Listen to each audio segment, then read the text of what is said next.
The vulnerability CWE-259, use of hard-coded passwords, is one of the simplest but most dangerous security weaknesses in software development. It occurs when developers embed passwords, API keys, or other credentials directly into source code. Even though it sounds obvious to avoid, this vulnerability still shows up everywhere, from student projects to large enterprise systems. When a password is hard-coded, it becomes part of the compiled program. Anyone with basic reverse engineering tools can extract it. This means hackers don't need to guess a password, they just need to find it. Once exposed, it gives full unauthorized access to whatever system that credential protects, and every copy of the software becomes compromised in the exact same way. This vulnerability is language agnostic. In C or C++, developers often use constant strings, but tools like strings can pull these out of the binaries. In Java or C#, decompilers make it trivial to read embedded credentials. Python is even worse since source code is often shipped in plain text, so the password is fully exposed. In mobile or web apps, hard-coded API keys are visible just by opening browser DevTools or decompiling an APK. Attackers use static analysis to scan code or binaries for strings that look like passwords or tokens. They also use dynamic analysis, intercepting API calls or inspecting memory. Once found, the consequences escalate quickly. Data breaches, privilege escalation, violation of privacy laws, and long-term maintainability issues because updating a password requires redeploying the entire software package. The fix is simple. Never embed secrets in code. Instead, load them through environment variables or encrypted configuration files. For production, tools like AWS Secrets Manager, Google Secret Manager, or Azure Key Vault securely store and rotate credentials. Using OAuth tokens or certificates further reduces risk. And static analysis tools such as GitHub Secret Scanning catch leaked credentials before deployment. These snippets are a direct comparison between bad password handling and a secure implementation. The insecure example embeds a database password directly in the Python file. The secure version retrieves the password dynamically from Google Secret Manager using service account authentication over TLS, meaning the secret is never stored in the source code. Now for the real-world example, I'm going to introduce CVE-259-8231, a real-world vulnerability found in the D-Link DIR-890L family of routers. What makes this case interesting is that it is caused by hard-coded credentials including a built-in username and password stored inside the router's firmware. Even though exploiting it requires physical access, it still poses serious risks because it grants full control over the device. What the vulnerability actually is. These hard-coded credentials are tied to the UART interface, which is a hardware debugging port normally used by manufacturers. Because this username and password are fixed in the firmware, the user cannot change them, remove them, or disable this authentication port. This essentially creates a built-in backdoor. Anyone who can reach the UART port can log in as an administrator and get full control of the router's operating system. Evidence of the vulnerability.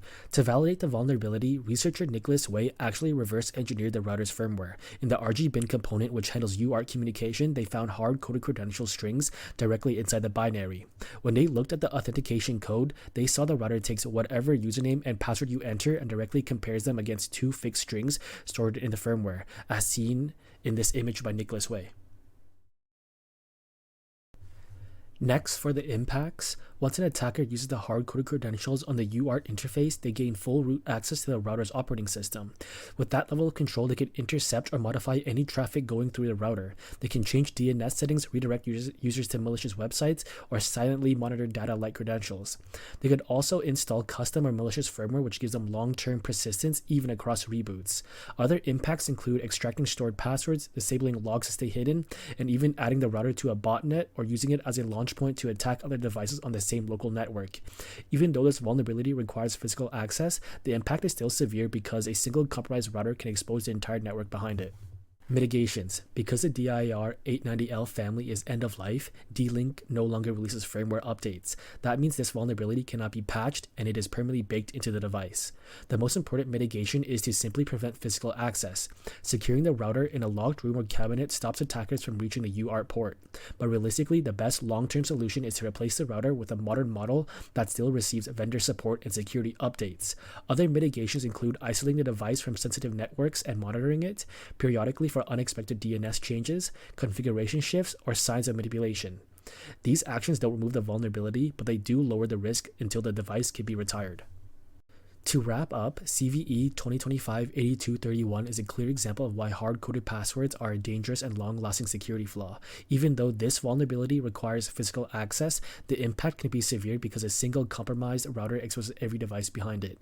This case also shows the broader problem. When devices reach end of life, they stop receiving security updates, but people continue to use them for years. That creates a hidden risk in homes, schools, and businesses. Ultimately, older hardware and built-in vulnerabilities can't always be patched. Sometimes the only real solution is retiring and replacing the device. Thank you for listening.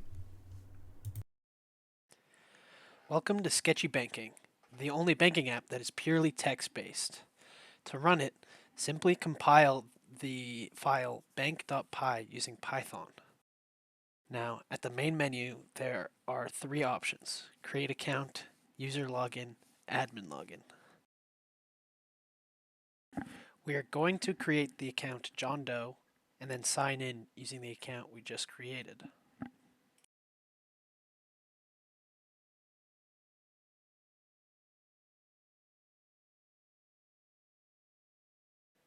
Once we've logged in, there's many options, including deposit, withdraw, e-transfer, view transaction history, investing, and savings goal menu.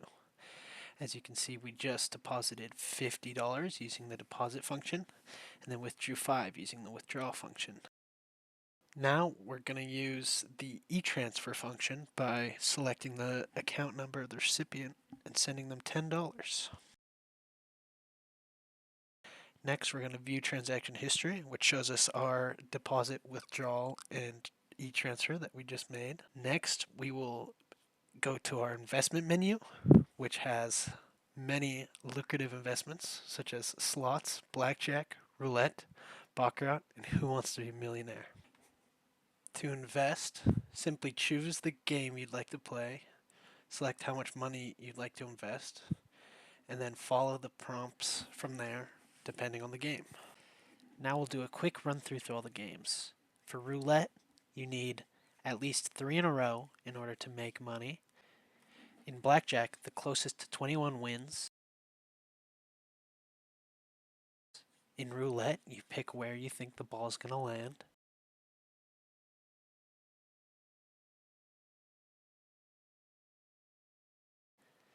In baccarat, you choose either the banker hand or the player hand.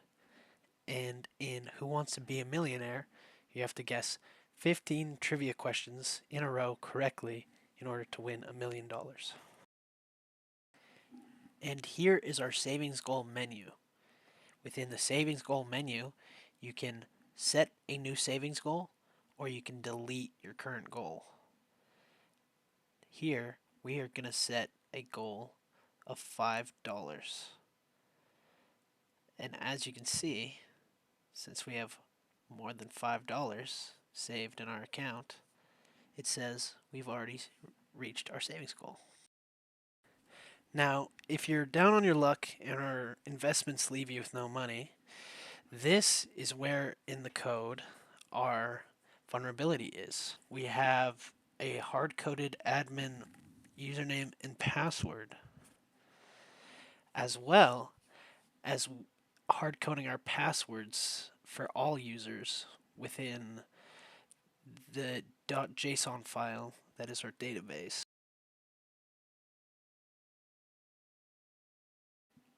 The exploit works by trying multiple ways to open the file and read the contents in order to find the hard-coded password. At the end, it also checks to see if it can read the database file in order to get the username and password of all the other users.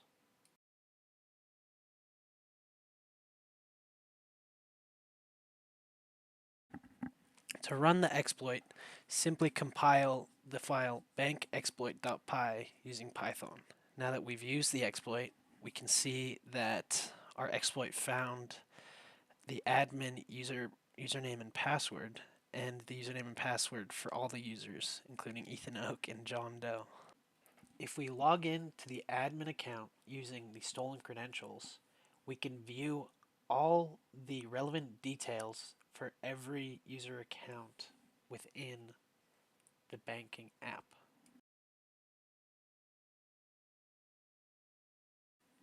We can also use the credentials of the other users within the database in order to log into their accounts in order to send our account all the money they have.